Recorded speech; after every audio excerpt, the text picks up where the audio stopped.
magpanalangin bago matulog. Ugalin po natin ang magpasalamat at magdasal sa Diyos tuwing gabi bago po tayo magpahinga. Sa atin pong panalangin, humingi po tayo sa Panginoon ng isang puso na hindi napapagod na mangarap. Sa ngalan ng Ama, ng Anak at ng Espiritu Santo. Amen.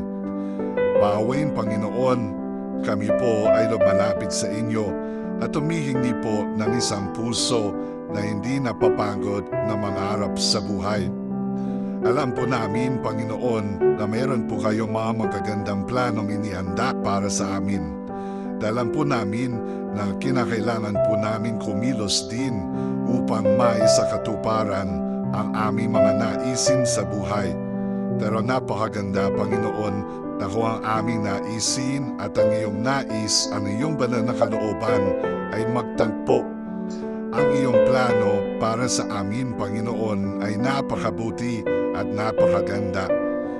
Huwag sana kaming sumuko sa pangangarap sa buhay.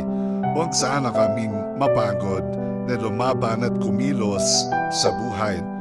Kaya po, Panginoon, ngayong gabi, humihingi po kami ng isang puso na marunong mangarap at hindi napapagod at magsasawang mangarap para sa kabubuti ng aming buhay at ang buhay ng aming mga pamilya. Alam po namin na kami ay iyong tutulungan sa ngalan ni Jesus na aming Panginoon. Amen. Sa ngalan ng Ama, ng Anak at ng Espiritu Santo. Amen.